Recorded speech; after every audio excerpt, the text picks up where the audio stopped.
Hello বন্ধুরা, ND English টিউটোরিয়ালে তোমাদের সকলকে স্বাগত জানাই। আজ আমরা আলোচনা করব হেনরি লুই ভিভিয়ান ডিরোজিওর লেখা একটি কবিতা, যার নাম হলো ফ্রিডম টু দ্য স্লেভ। বন্ধুরা, যদি আমার এই ভিডিওটি তোমাদের ভালো লেগে থাকে তাহলে অবশ্যই আমার চ্যানেলটিকে সাবস্ক্রাইব করে পাশে থাকা বেল আইকনটি ক্লিক করে দেবে, যাতে করে যখনই আমি কোনো নতুন ভিডিও আপলোড করি না কেন তখনই তোমাদের কাছে একটি নোটিফিকেশন চলে যাবে। শুরু করছি আজকের পাঠ, freedom to the slave. About the poet. Henry Louis Vivian Derozio ছিলেন একজন কবি, দার্শনিক এবং শিক্ষক। তিনি 1809 সালের 18 এপ্রিল কলকাতার এন্টালির পদ্মপুকুর নামক স্থানে জন্মগ্রহণ করেছিলেন।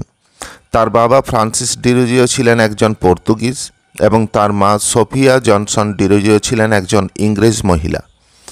1826 সালের মে মাসে মাত্র 17 বছর বয়সে তিনি কলকাতার হিন্দু কলেজে ইংরেজি সাহিত্য এবং ইতিহাসের শিক্ষক নিযুক্ত হন। ডিরোজিওকে বাংলা রেনেসাঁর একজন অগ্রদূত বিবেচনা করা হয়। আধুনিক ভারতের তিনি ছিলেন প্রথম জাতীয় কবি। তার লেখা বিপ্লবী কবিতাগুলি ভারতীয় ইংরেজি সাহিত্যের ইতিহাসে একটা গুরুত্বপূর্ণ চিহ্ন রেখে গেছে। তিনি বাঙালি স্বাধীন চিন্তাধারার ছাত্রদের নিয়ে তৈরি করেছিলেন নব্যবঙ্গ দল, যারা তথাকথিত সমাজের কুসংস্কারের বিরুদ্ধে লড়াই করেছিলেন। তিনি 1831 সালের 26শে ডিসেম্বর কলকাতায় মারা যান, মাত্র 22 বছর বয়সে। About the poem.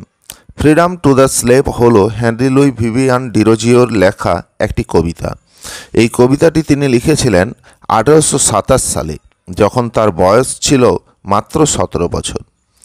এটি 1817 সালেই তার কাব্যগ্রন্থ পয়েমসে প্রকাশিত হয়েছিল।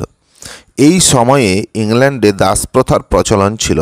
কবিতাটি বর্ণনা করছে একজন মানুষের দাসত্ব থেকে মুক্ত হওয়ার আনন্দকে বা অনুভূতিকে।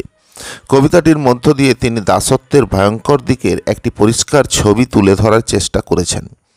কবি বলতে চেয়েছেন, এমনকি একটা চিন্তাও অবরুদ্ধ হয়ে পড়ে দাসত্বের জীবনে। কবিতার শেষ দিককার কয়েকটি লাইনে তিনি সেই সব মানুষদের স্যালুট জানিয়েছেন যারা এই দেশের স্বাধীনতার জন্য লড়াই করেছিলেন এবং রক্ত ঝরিয়েছিলেন। কবিতাটিতে মোট 28টি লাইন আছে।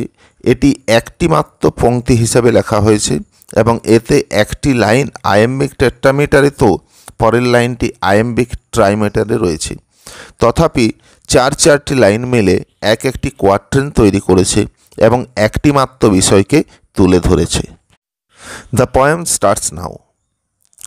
And as the slave departs, the man returns. Campbell.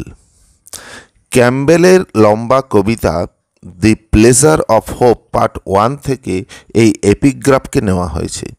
তার কবিতায় কবি ক্যাম্বেল বলেছেন, যখন একজন বন্দীকে দাস বানানো হয় তখন সে তার আসল পরিচয় হারিয়ে কৃতদাসের পরিচিতি লাভ করে, কিন্তু যখনই তার দাসত্বের সময় শেষ হয়ে যায় তখনই তার কৃতদাসের পরিচিতি দূরবর্তী হয়ে পড়ে।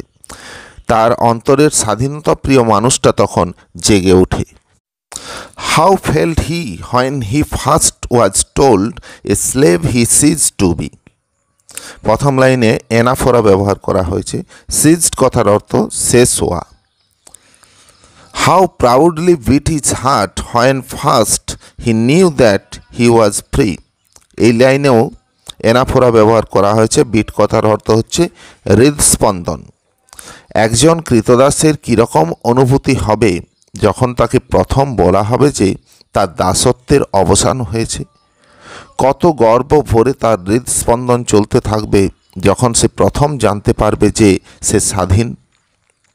The noblest feelings of the soul to glow at once begin. Glow মানে ঝলকে ওঠা। হি নেল্ট নো মোর। নেল্ট মানে নতজানু হওয়া। হিজ থটস আর রেজড। রেজড মানে উত্থিত হওয়া। He felt himself a man. হৃদয়ের মহানতম অনুভূতিগুলি সঙ্গে সঙ্গে ঝলকে উঠবে। তাকে আর কারু কাছে নতজানু হয়ে বসতে হবে না। তার চিন্তা ভাবনাগুলো ডানা মেলে উপর দিকে উঠতে থাকবে, অর্থাৎ সে নিজের মনের কথা খোলাখুলিভাবে ব্যক্ত করতে পারবে। এই সব কারণে নিজেকে সে তখন মানুষ হিসেবে উপলব্ধি করবে। He looked above, the breath of heaven around him freshly blew. Breath মানে এখানে বাতাস। এই লাইনে ইমাজারি ব্যবহার করা হয়েছে। ব্লিউ মানে প্রবাহিত হওয়া। He smiled exultingly to see the wild birds as they flew. Exultingly মানে উল্লসিতভাবে। এই চারটি লাইনেই ইমাজারি ব্যবহার করা হয়েছে। সে উপরে খোলা আকাশের দিকে তাকিয়ে দেখবে যে তার চারিদিকে নির্মল বাতাস প্রবাহিত হচ্ছে। সেই মুক্ত বাতাসে সে শ্বাস নিতে পারবে। লুকড অ্যাবাভ শব্দ দুটি ব্যবহার করে কবি বোঝাতে চেয়েছেন যে ইতিপূর্বে সে কোনোদিন মুখ তুলে উপর দিকে তাকাতে পারেনি, কারণ তার প্রভুর সামনে তাকে সবসময় মাথা নিচু করে থাকতে হতো। সে উল্লসিতভাবে হেসে দেখতে চাইবে যে বন্য পাখিরা যে যেদিকে পারছে উড়ে বেড়াচ্ছে স্বাধীনভাবে। He looked upon the running stream. Stream মানে ক্ষুদ্র নদী, ছোট নদী। এখানেও ইমাজারি রয়েছে। That neath him rolled away, then thought on winds and birds and floods and cried, I am free as they. এই শেষ লাইনে সিমিলি ব্যবহার করা হয়েছে। সে ছুটন্ত ক্ষুদ্র নদীকে দেখবে যে নদী তার সামনে দিয়ে গড়িয়ে গড়িয়ে নিচ দিকে নেমে গেছে। তারপর বাতাস, পাখি, ঝর্ণার কথা ভাববে এবং চিৎকার করে বলবে, আমিও তাদের মতো স্বাধীন। এখানে প্রাকৃতিক জিনিসের কথা উল্লেখ করে কবি বোঝাতে চেয়েছেন যে প্রকৃতি যেমন নিজের খেয়াল খুশি মতো চলে, সেই রকমই দাসত্ব থেকে মুক্তি পাওয়া মানুষটিও এখন নিজের খেয়াল খুশি মতো চলতে পারবে। O freedom, there is something dear even in thy very name. এখানে অ্যাপোস্ট্রফি ব্যবহার করা হয়েছে। The lights the altar of the soul with everlasting flame. Altar মানে পূজার বেদি, এভারলাস্টিং মানে চিরস্থায়ী, ফ্লেম মানে শিখা। ও স্বাধীনতা, তোমার এই শব্দটার মধ্যেই এমন কিছু প্রিয় জিনিস লুকিয়ে আছে যেটা আত্মার পূজা বেদিকে আলোকিত করে চিরস্থায়ী শিখা জ্বালিয়ে দিয়ে। আমরা জানি যে আলো হলো জ্ঞানের প্রতীক, অর্থাৎ আত্মাকে আলোকিত করার অর্থ হলো প্রাণ খুলে নিজের মতামত ব্যক্ত করা। Success attend the patriot sword. এখানে ম্যাটোনিমি ব্যবহার করা হয়েছে। That is unsheathed for thee. Unsheathed মানে ঝরা, দি মানে you. And glory to the breast that bleeds. Glory মানে মহিমা, ব্লিডস মানে রক্তঝরা। এখানে সিনেকডোকি ব্যবহার করা হয়েছে। ব্লিডস নবলি টু বি ফ্রি। তোমার সাফল্য পাওয়ার জন্য দেশপ্রেমিকরা কত রক্ত ঝরিয়েছে এবং তুমি সেই সব দেশপ্রেমিকদের মান বাড়িয়েছ যাদের বক্ষ রক্তাক্ত হয়েছিল তোমাকে পাওয়ার জন্য। এই রক্ত মহানভাবে ঝরেছিল স্বাধীনতার জন্য। এখানে ইংল্যান্ডের দাসপ্রথা দূরীকরণের সংগ্রামের কথা বলা হয়েছে। Blessed be the generous hand that breaks the chain a tyrant gave. Blessed মানে হচ্ছে ব্লেসড, আশীর্বাদ করা। জেনারাস মানে দয়ালু, এখানেও সিনেকডোকি রয়েছে। টিরান্ট মানে স্বৈরাচারী। And feeling for degraded man. Degraded মানে অধঃপতিত। Gives freedom to the slave.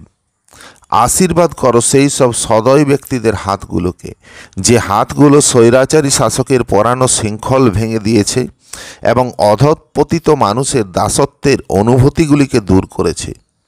দাসদের স্বাধীনতা ফিরিয়ে দাও। The end. Thank you.